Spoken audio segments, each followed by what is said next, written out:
This is Aj-Pulev, Boxing Social in association with Betfred, and for the first time this year, I'm joined by the $1 billion man, Eddie Hearn, here in Manchester. Where are we? January the 20-something? I mean, can't believe. 23rd? Yeah, and I just done my first Cook and Cassius interview as well. First Boxing Social interview. It's taken a while. So we're here, Manchester, Miami next week for a big show, and here for John O'Carroll, Scott Quigg, which was nice and feisty. What did you get up to over Christmas, Ed? So I went away early January, the 2nd, for a week. I was in the Caribbean. It's very nice.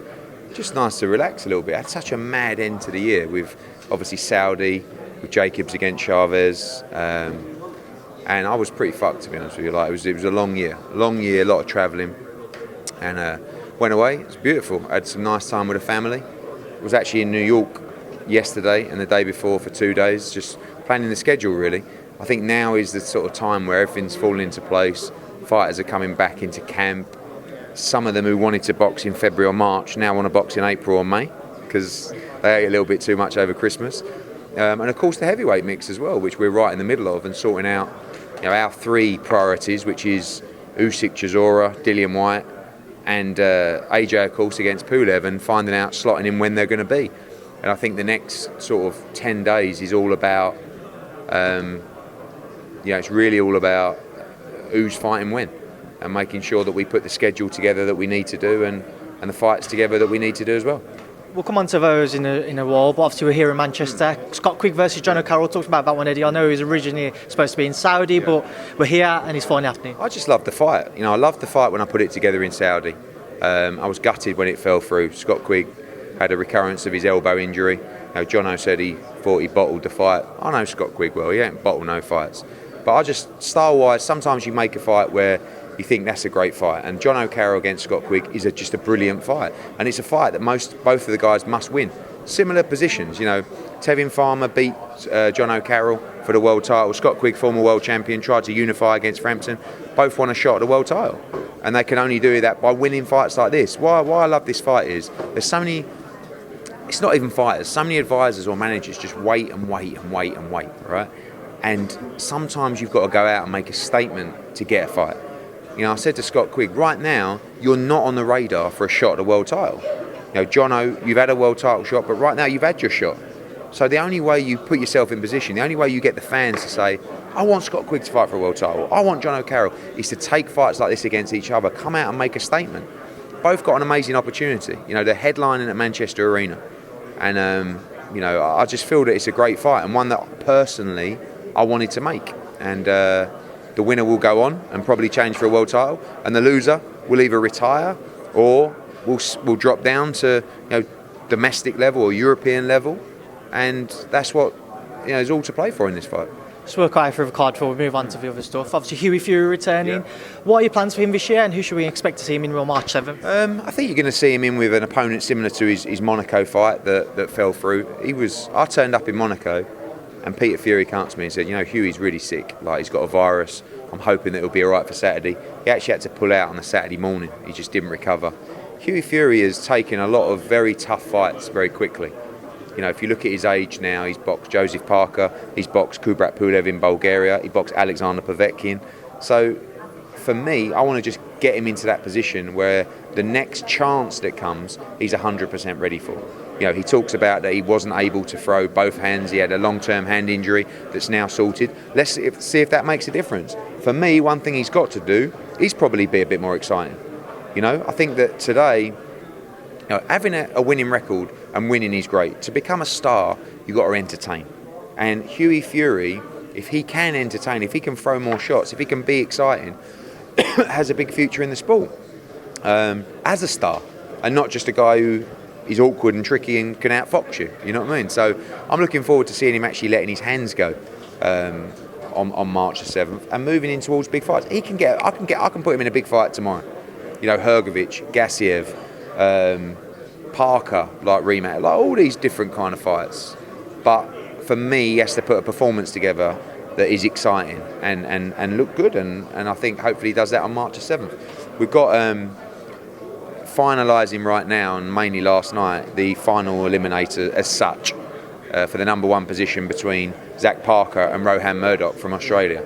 That will be on the card as well. It's a great fight. That's going to give someone the number one position for Billy Joe Saunders, which will eventually lead to the mandatory this year at some point against Billy Joe. So we've captured that fight. Scott Fitzgerald on the card as well. Jack Cullen on the card as well. Dalton Smith. Looking at possibly seeing a return of Robbie Davis Jr. on this card as well. And yeah, it's exciting times. So many fights that are emerging right now and coming through over March, April and May. And now it's just a case of piecing them all together. And we go March 7th here, March 14th. Looks like Next Gen in Bournemouth for the first time. A TV show's been down there with Chris Billam-Smith. March the 28th, Touchwood, Usyk, Chisora at the O2, which is a fight we're desperately trying to secure. And then April, the return of Dillian Whyte, and then, or early May, and then end of May, early June, Anthony Joshua. So it's really piecing together those three big heavyweight cards and putting everything around it. Let's start just moving through some of those fights. Obviously, we're waiting on an update on AJ. Seems to be Pulev. When can we expect everything to be finalised there? Yeah, I think it's almost certainly going to be Pulev, providing we can get a deal done. Talks are positive. The main thing with that is that Kubrat Pulev wants to make as much money as he can in that fight. The place where there is least amount of money for that fight is probably the UK. And Josh wants to fight in the UK. So that's the main problem is, Pulev's guys will come to us and say, oh, we've got this guy, we've got Turkey, Istanbul, wants to do the fight. Obviously, we could go back to Saudi if we wanted to. We've had approaches from Nigeria and Congo. But really, for me, having boxed abroad the last fight in Saudi and in New York the fight before that, it's time to come home for AJ. And I would love him to do it, and he would love to do it. Really, it's down to Pulev to accept that offer that a UK fight generates. But if not, he might not get the fight. So, we just got to make sure that everyone's fair and we work hard to make sure that it's a UK fight, because I think the fans deserve it, and I think it would be a brilliant, brilliant occasion to see AJ come home and defend his world titles. We saw Alex Karashnik over last week, obviously looks after Usyk. What's Alexander's entire feelings towards maybe not facing that one and seeming to not face AJ next? I think there's a lot of different feelings from the camp. Some people feel like we should take the AJ fight now.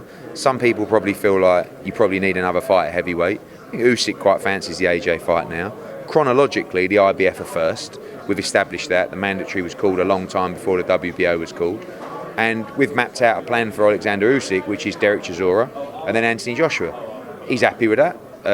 He would also take the Anthony Joshua fight now. That's not completely out the window, because if Pulev doesn't want to do a deal, maybe we go for the Usyk fight instead. But AJ is not afraid to vacate the belts, but at the same time, he wants to keep hold of them. He's fought so hard to win them back. He don't want to let them go, but sometimes politics doesn't allow that. So Usyk's fine. He's on board with the Chisora fight and then fighting AJ. We just need to establish the date and get things up and running. How close is the Chisora fight being to announce? Because obviously I know Joseph Parker's name was bandied about as well. Yeah, no, I think it's really about the date now. Does March 28th work for all parties? For me, yes, it does. We have the O2 booked for that fight. It's a huge fight.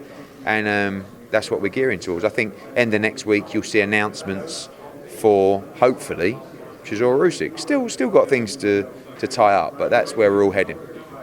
Tyson Fury's come out, he's a month away from World about. He said that he's got a 3-man hit list, and Usyk wasn't on there because he doesn't think he's got the profile, etc. He wouldn't be able to sell a fight. Just not interested in it. What did you make of Tyson's comments? I don't think you can take Tyson's comments too seriously. He's told a lot of porkies over his time, but he's a right character and he's a great self-promoter. If he's being honest, fantastic.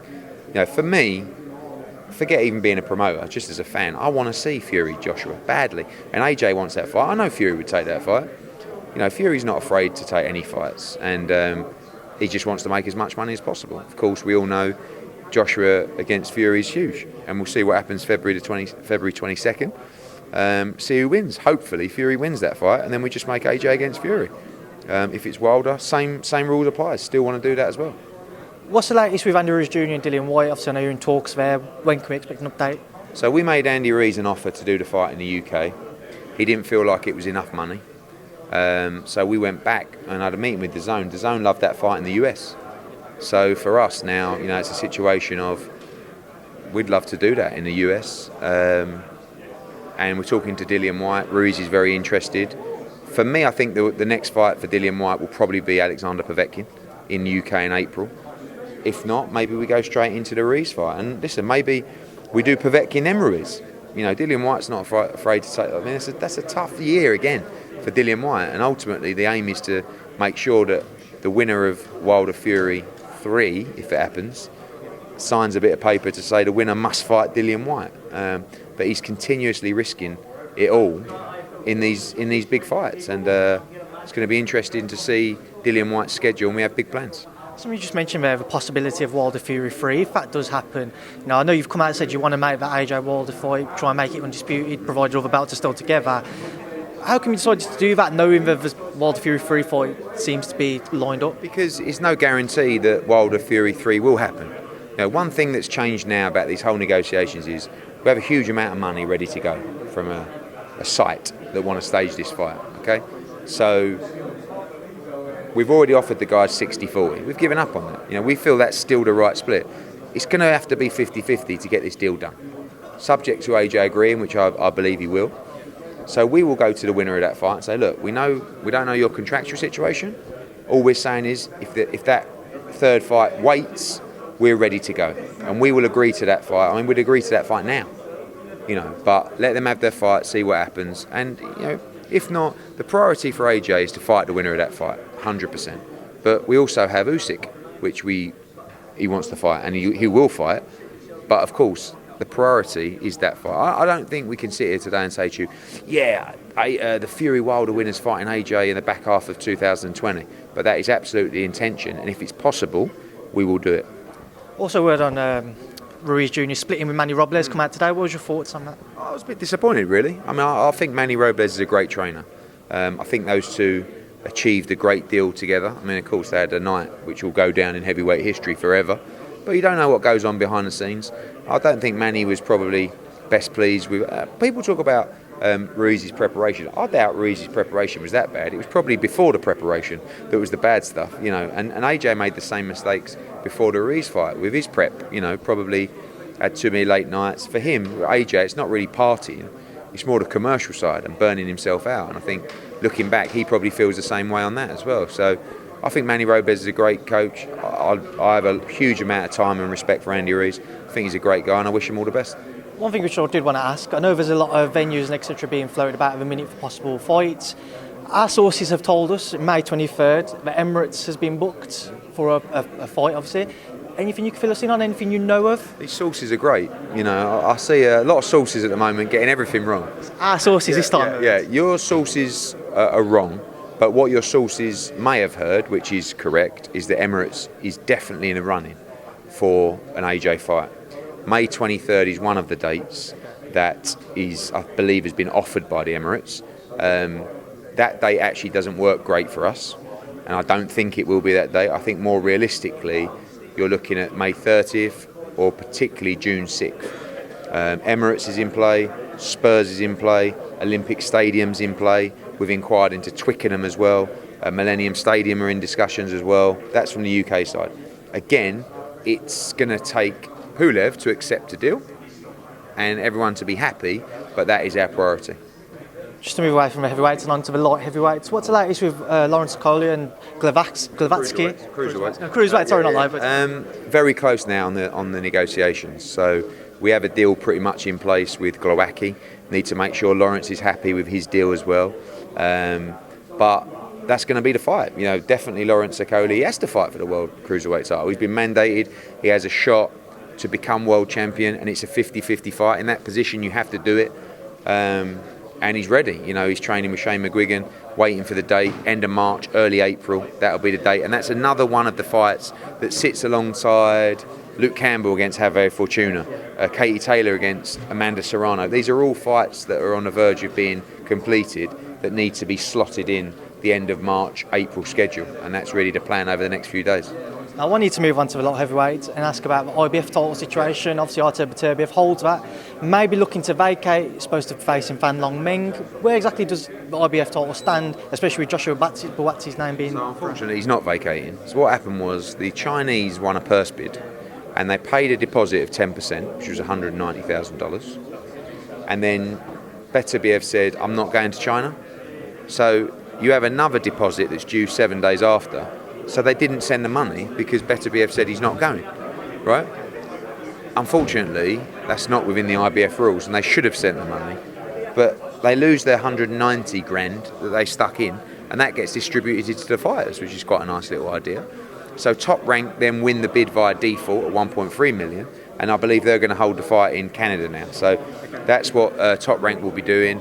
Joshua Buatsi sits as the next in line for the IBF world title, so it's very likely he'll be called into an IBF final eliminator at some point, and he's in a great position. He will return on the Usyk Chisora card, hopefully March 28th at the O2, and he's in a great position. It's a big year for Joshua Buatsi. Just to move now on to Canelo, I know his name's been spoken about with Callum Smith and Billy Joe Saunders. Obviously come out yesterday that Murata may be facing him in Japan on Cinco de Mayo. What's the entire situation there, Eddie? Nothing's done. I mean, I was with the Zone the last couple of days in New York. Murata, definitely a favoured option of some people in that camp. You've also got Callum Smith, Billy Joe Saunders. There's been no negotiation. I mean, again, like Joe Gallagher standing behind you as, he'll phone me and say, I've just read on World Boxing News that the Billy Joe Saunders fight. I said, Joe, we haven't had one conversation other than those guys are in the mix. No negotiations, no conversations at all. But Callum Smith and Billy Joe Saunders are definitely in the mix for that fight. But now you have the Murata option as well. For me, the Murata option is a poor fight. He's already lost twice to Hassan Andam and Rob Brandt, with all due respect. Callum Smith and Billy Joe Saunders are proper challenges for Canelo. We know he loves a proper challenge. So we'll see. But you can't do anything. I said to Joe, you've got to be careful what you say, because you ain't got to be a puppet, but at the same time, if you say anything that upsets Canelo or Oscar De La Hoya, you're out, mate. You ain't getting a fight. And right now, they're the bosses in this situation. Oscar and Canelo, they're the bosses. They're the governor. We will do what you say, because that's a golden ticket. Just like people queuing up to fight Anthony Joshua. In that situation, you're the bosses. But right now, we are in the hat, waiting for the golden ticket. Both guys are ready. And if they don't get the fight, they should fight each other. And they should unify the division, and that's very likely. Something I was going to ask you, Joe said that he sees Callum going out to America to fight next before maybe fighting Saunders if Canelo isn't available in September time. Do you see that, or do you think Saunders Smith could happen in April? There's options for Callum. Of course there is, to go to America, fight Danny Jacobs, great fight as well. Gennady Golovkin, who knows? But ultimately that fight, two Brits trying to unify, will always be a big event and a big moment. And I feel like both those guys want the legacy, and legacy comes from unifying and being in big nights. And if it was two Brits, one kid from Liverpool, one kid from London, trying to unify the division, it's a big fight. I was just going to get a word as well on Andrade Charlo. I know you come out saying that you made an offer 2-3 times bigger than Charlo's previously had. Where exactly does the land lie with that? It's frustrating. I mean, I speak to Charlo on social media personally, and I told him I wanted to make an offer, so he gave me his email address. I made him an offer, huge offer, to fight Demetrius Andrade. And then Tim Smith from the PBC come out and said, I don't know where Hearn's sending these offers, like he's talking rubbish. I mean, I can't do more than talk to the kid direct. You don't have a promotional contract. I'm well within my rights to do that. And I've given him the chance to unify for a lot of money. And it's not about signing with Matchroom, it's not about signing with the Zone, it's fine. Just have a fight on the platform. Jose Ramirez did it. Jose Ramirez made a fortune to fight Maurice Hooker. He won, he's back on ESPN. Charlo can do the same. At some point, these guys have got to look at the opportunities, not just at the money, but you look at the middleweight division, if you're Charlo, and say, where am I going? Right? We've just done a big extension with Demetrius Andrade. He's staying with us. But make Andrade an offer to go and fight on Fox if you want against Charlo. We'll look at it. But it's frustrating that there's no even communication. I don't know what you've got to do. It doesn't even seem like it's the money. It's just a flat no. And someone's telling him not to accept these fights. Whereas really, what are you waiting for? So we hope, listen, Demetrius got to get through Luke Keeler next week, and we hope that Charlo will accept the offer. Obviously next week, just have a word on it. Jake Paul, Anderson Gibb. Yes. Your thoughts? We're going to see Bazinga out there? Yeah, he'll be there. They'll all be there. I mean, it's again madness again. It's not, of course, it's not the same size fight as Logan Paul or KSI. That's why it's on the undercard. It's just an amazing card next week. I mean, I'm a boxing guy. I have no problems with the YouTube stuff, as long as it's not every week and it's not headlining every opportunity, and as long as it's not taking opportunities away from other fighters and fights, which it's not. But it's delivering, right? So we're in a situation where the last fight did a huge amount of sign-ups for DAZN, did a huge amount of UK pay-per-view buys. People want more. The people paying the money want more. I'm talking fans, I'm talking broadcasters, I'm talking sponsors. So I'm not going to turn my back on that, but we just have to moderate it so that it is every now and again. And for me, Jake Paul against Anderson Gibbs is going to be a lot of fun. I mean, Gibb, I don't know how good Gibb is. Like, technically don't look great, but he's got a big heart. He's got plenty of bollocks, and he can whack a little bit. But Jake Paul can actually fight, and actually think, as I said last time, 10-ounce gloves, no head guards. This ain't going the distance, and I actually don't believe this will go the distance. Just a word as well on division below. Liam Smith's been removed from the WBC rankings. What's your thoughts on that situation? That's an admin error from Liam, to be honest with you. It happens now and again. I think you've seen, I can't remember the last one, was it Lawrence or Coley or someone else didn't fill out the forms. It's very easy not to do. He'll fill out those forms today and he'll be reinstated in the rankings. We're obviously away a couple of weeks away as well from Sheffield. What's your plans with Cal Brook this year? I know he's one member. I'm excited by Cal because I have to be honest, I was getting to a stage where I felt like his career might be over because he spiralled into, this state where he sort of lost a bit of interest with boxing. The opportunities weren't there. He flew out with his dad to try and to secure the Terence Crawford fight. That didn't happen for him. And I wondered how much he had left in his stomach for it, What he's shown me now is loads. And I'm loving seeing Kel, watching all the interviews. I'm watching him training. And I'm seeing like a 24-year-old Kell Brook, the spring in his step. Now, whether that transpires in the ring, you will find out against Mark DeLuca because people are sleeping on this fight. The people that haven't heard of Mark DeLuca going, oh yeah, Mark DeLuca, who's that? This is a proper fight. Mark DeLuca can fight. He's in great nick. He will push Kell Brook all the way to show us what he has left. And if he's not the same fighter, he either won't beat Mark DeLuca or he won't look very good against Mark DeLuca. And if that's the case, I think he will retire. But I've got a feeling you're going to see the old Kell Brook, and seeing him with the hunger and the smile and the spring in his step, he's very happy. Makes me very happy. And the tickets have gone great for Sheffield. We've got 2 weeks this weekend. Looking forward to it. I'm looking forward to seeing what Kell Brook's got left. Just going to Josh Taylor as well, a couple more divisions below. He's obviously come out and announced his sign with Top Rank. What was your knowledge of the entire situation? Boxing Social's Rob Tebbett spoke to Shane McGuigan, his previous trainer, and Shane said that he'd been speaking to you about doing some type of co-promotional deal to host his next couple of fights on Sky. Was you surprised to hear about it? Where did you? I heard about it a while before it happened. We never made an official offer to Josh Taylor, but we did have conversations with Cyclone. I probably went the wrong way. I didn't go behind anyone's back. I respected a promotional contract, and I just, went that way. Obviously, Top Rank signed him. It's difficult to know the full story from the outset. It looks like it's, it might be there might be some disloyalty, if you like, towards the McGuigans, but you don't know the relationship or what was happening. What I do know is that he was under contract. I think that's been terminated. It's a mess, and I'm sure there'll be ongoing messes in the whole situation. It's a frustrating game. Sometimes the best relationships in the sport are ones where you don't need a contract, right? And there are a few fighters that you have that kind of relationship with, but many fighters I haven't had a contract with. Tony Bellew, never had one contract with him. Kell Brook, ain't got a contract with him. Dillian White, same. But that can be a weakness as a promoter, and that can be naive as a promoter.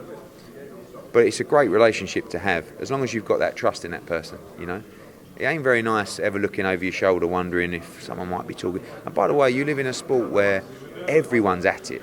You know what I mean? There'll be people phoning up this person, that person. Dillian's had it. Dillian's had approaches from everybody. But he stayed loyal to us, and we stayed loyal to him, particularly in his deepest, darkest times, But you'd do that. You'd back your man if they show you that kind of respect and loyalty. So I haven't watched Shane's interview yet, but it will be heartbreaking for those guys because they will think, and it's not, you give a lot of your soul away. Do you know what I mean? When you're doing this job for people, you go the extra yard, the extra mile. I feel like probably AJ's taken years off my life through the stress and the aggravation and the ups and the downs, but I wouldn't have it any other way. But I give him that sacrifice because he chose us. and he could have chose anyone. So when someone gives you that responsibility, so any fighter, you know, and I feel that if you give me that responsibility, I'm going to give you my soul and my everything and my time, and I'm going to go the extra yard. If you don't show me loyalty, if you don't, you know, sometimes you have different relationships with people. Sometimes there's a manager in the middle, or there's an agent, and you can't get a close. I want to be as close as I can to the fighter. I want to be jumping through the ropes when you win. You should want me to be like that, because if I'm invested in you emotionally, I'm going to do a job that no one else is even close to being capable of. So in that situation, I've had it before. You know, I mean, we haven't had many fighters that, well, no fighters that have left during contract, but some where the contract's expired. Not many. Carl Frampton, Josh Warrington. You know, two guys, one guy that I didn't actually make an offer to, and another guy that just left. And I remember at the time, and I was a lot greener then.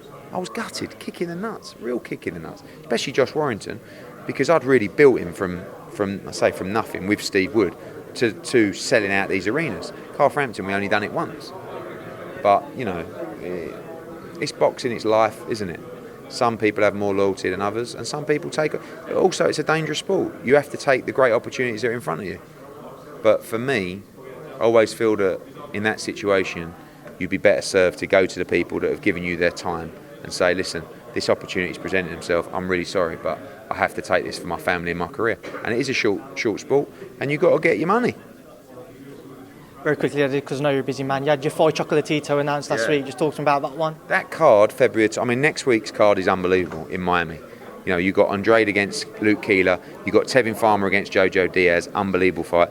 Danny Roman against Akhmad Aliyev, Unified Super Bantamweight Championship, great fight. Your favourite, Jake Paul against Anderson Gibb as well. And Anthony Sims in a big step up as well. Feb 29 in Dallas, another level. Mikey Garcia against Jesse Vargas. Cal Yafai against Chocolatito. Julio Cesar Martinez against Jay Harris for the World WBC flyweight title as well. Joseph Parker, Murat Gassiev, Israel Madrimov, unbelievable. But for Cal, I'm so pleased because I've been waiting for this opportunity for so long. And so has he. And we had the Estrada fight done and signed, and Estrada busted his hand. And all of a sudden, Chocolatito come up, and Cal Yafai gets his moment to become a great. You know, he's the longest serving undefeated fighter, world champion in the sport right now, right? So this is his chance to shine. If he beats Chocolatito, he fights Estrada, he could become a British legend. That's what the opportunity he's been blessed with now, and I've had him from the debut. So there's a fighter that I talk about. Well, I don't have a contract with Cal Yafai, you know, but I'm emotionally invested. We had him from the start, from the debut to World Championship, and now he has his chance to become a great. Well, I do appreciate your time. I'll see you in Miami next week. Right, cheers. Thank you, mate. Cheers.